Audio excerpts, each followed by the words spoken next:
there. Not as surprised as I was.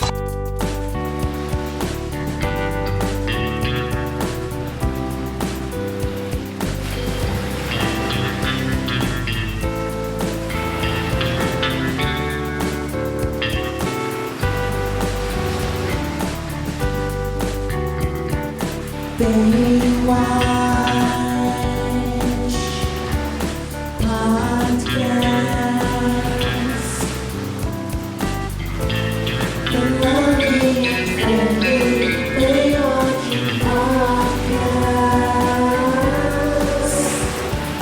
Baywatch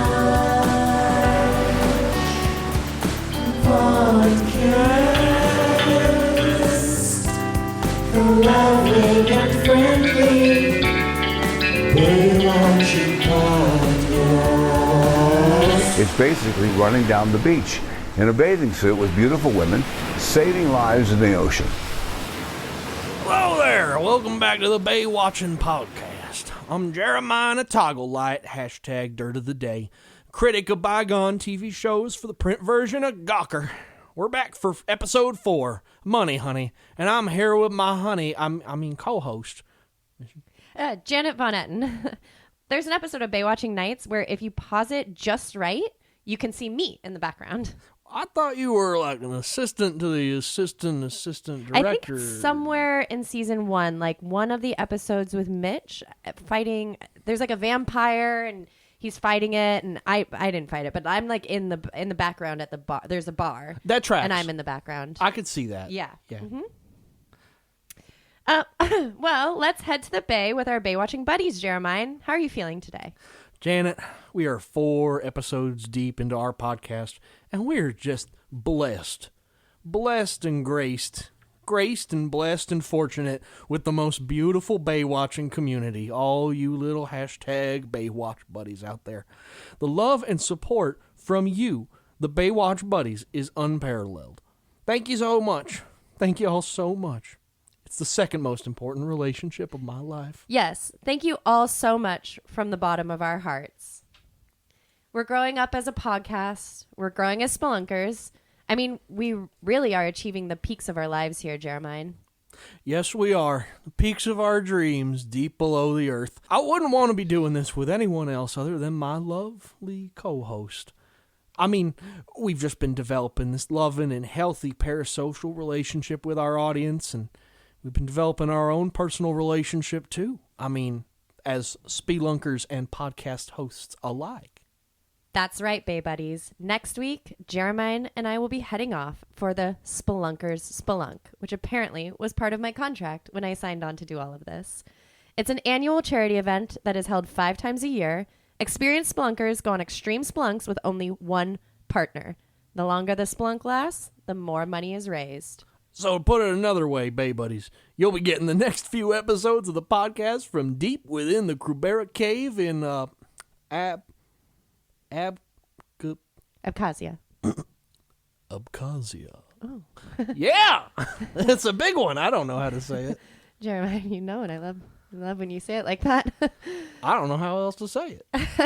Heck, we may even finish out the season down there, depending on how long we can hold out or how long he keeps me there.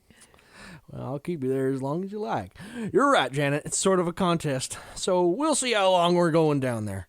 It could be a very long time. Could be very little. You know, they hold it 5 times a year because people have to go and get some of them that don't come back. And if you come back with more, you get their money too. It's all about like whether they're conscious or if they see a doctor or not. It's all very professional, very up to board. But there's no one I'd rather be down there in the depths of hell with than you, Janet. I mean, this trip is going to be the culmination of our shared journeys, my twin flame. Jeremiah, we've been training so hard. Are you still having that knee problem? It's like a flare up. It keeps giving out on you, and you just keep getting down on one knee. And I feel like you should get it checked out. I mean, we're going to Abkhazia tonight, so you really got to get this checked out. It's not a big deal. It comes and goes. Just things get intense, and then get up, Jeremiah. I don't wanna. This can wait. No, it can't wait. You need to get that looked at now. You're going to be my only support deep in a cave for maybe months. I need to know I can count on your knee. You can always count on my knees, baby. That's not what I meant. I mean, it'll be fine, Janet. There's no problem. I'll just get an appointment when we land. The doctor in Abkhazia. I think it'll all make sense later. You know, we all got knees, and some are stronger than others, my dear. Are you okay, Jeremiah? I'm fine. Just I love Yeah? Spelunking and Baywatch. Yeah. Oh, I love it too, buddy. Yeah.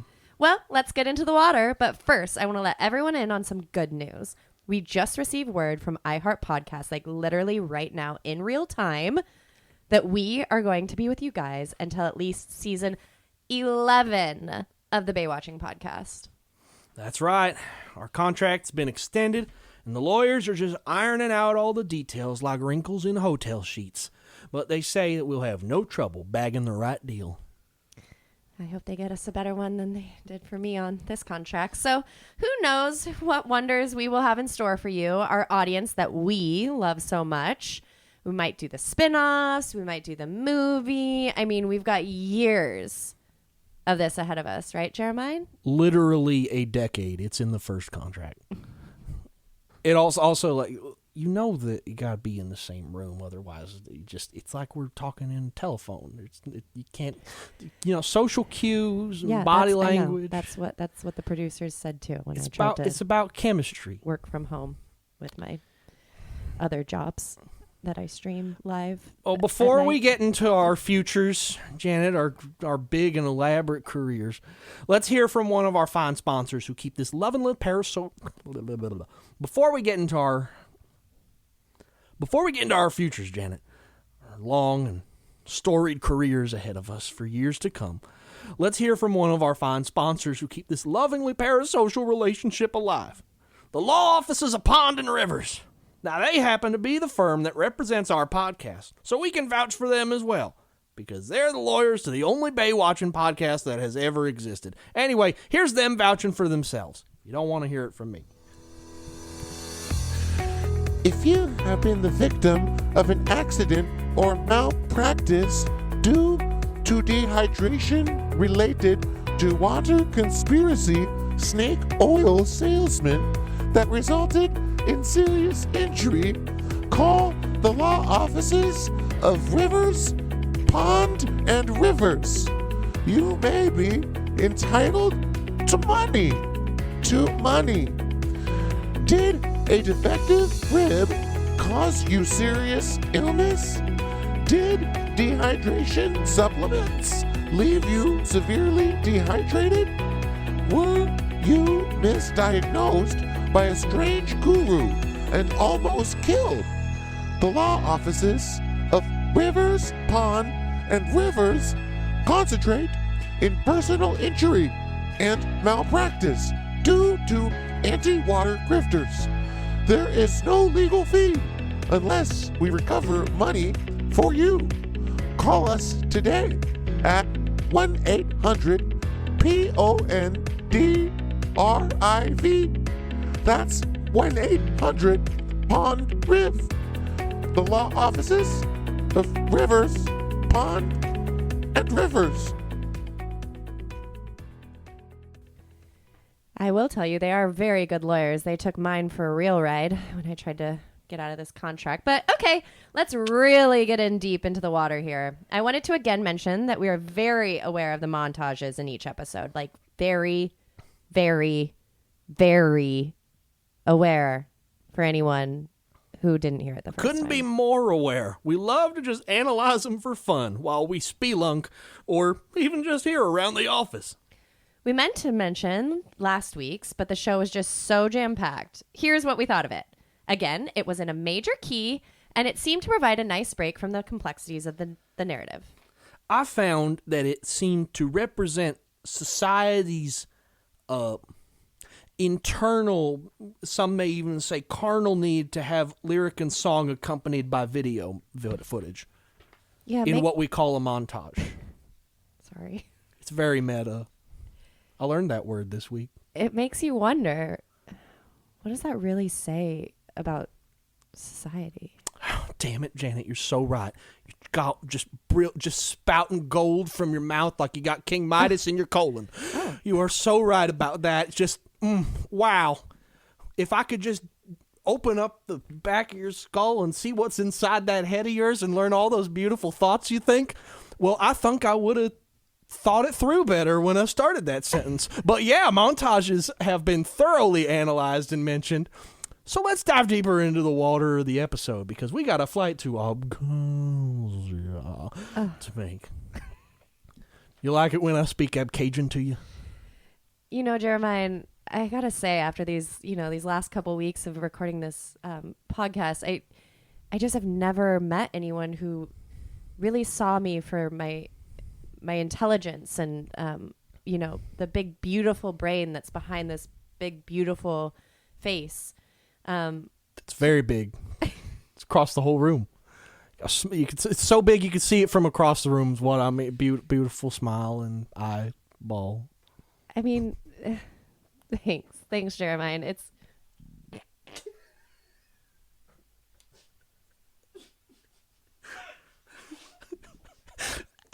you're in the 0.01% of OnlyFans customers for Cyclopses.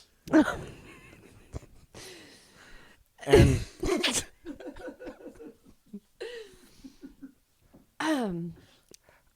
when I'm with you, I feel seen through your one horrific eye.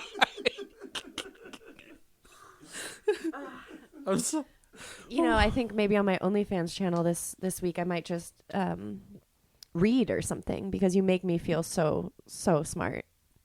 And I just wanted to thank you for that. But you know what? You're right, Jeremiah. Let's dive in. So Mitch and Eddie need some extra cash, and they find a way to earn some by lifeguarding for the private party of a Hollywood movie producer named Dita. Eddie and Mitch have to rescue a bunch of partygoers, Hollywood movers and shakers, currently inebriated and moving and shaking a sinking boat just a few yards short of the pier. When Dita's hot top star is injured in the rescue, because of a bruised ego, Mitch is eyed by Dita to replace him as the star of her new action film. Guys, if you didn't think the Hoff could act, well, now you've seen it all. He very powerfully acts like a guy who doesn't know how to act at all. It's literally so layered. Sort of like our relationship. Meta, yeah. The way that he convinces us that he can't act while acting he can't act, that he's acting that he can act that he can't, is just, it's impeccable. Yeah. Impeccable. It's Hoff-tastic. Anyway, Mitch takes the role because he needs the money, and this provides good old comic relief guard Harvey an opportunity to masquerade as Mitch's manager, which provides more than a couple 10-gallon tanks of yuckles. Oh, Jeremiah, you're so funny. Tell me more with that big head of yours. As fun and lighthearted as that plot is, there's another more dark plot that weaves through the episode. It's one that makes us ask questions about money and marine life. You know it, Janet. Shawnee's got to organize a bikini wearing contest so that she can raise money for a marine organization that helps the injured sea animals. If you've ever seen a more classic Baywatch antic, then I think I need to see your eyes. That's not even a thing. That's nothing. That's right. That's right, Janet. Shawnee's got to organize a bikini wearing contest so that she can raise money for the marine organizations that help injured sea animals. Now, if you ever seen a more classic Baywatch antic, well, call me a sea lion and... Oh.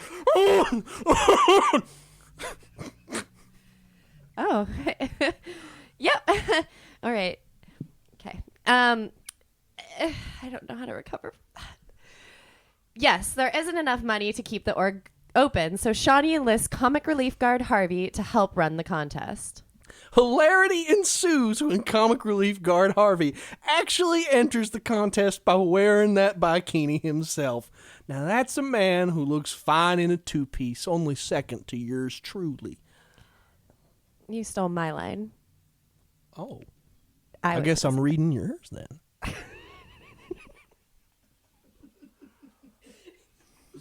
Reading my ears? Shut up. Reading your mind. I don't know. I'm just thinking about Harvey's spectacles sitting there in that bikini. Oh, I got acid reflux.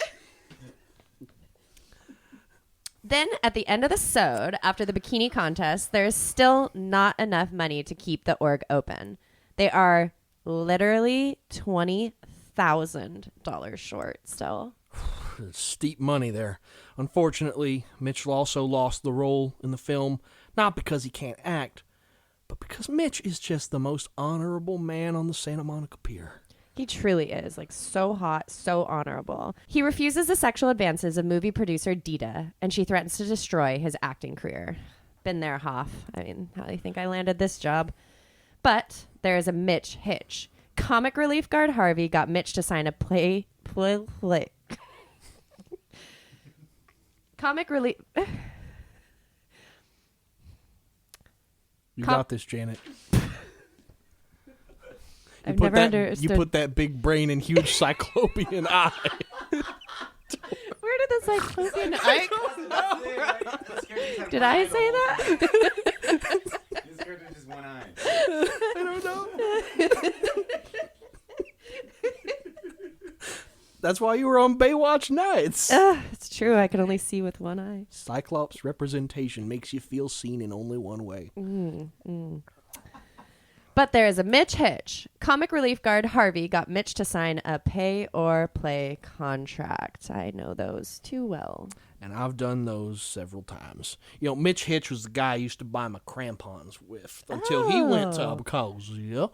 And, well, maybe we'll see him. Oh. Anyway, even though Mitch is out of the movie, he still gets paid those 20 racks. And where do you think all that money goes? Speaking of racks, even though Mitch needs money, he refuses all temptations, sexual and financial, since he is a golden god.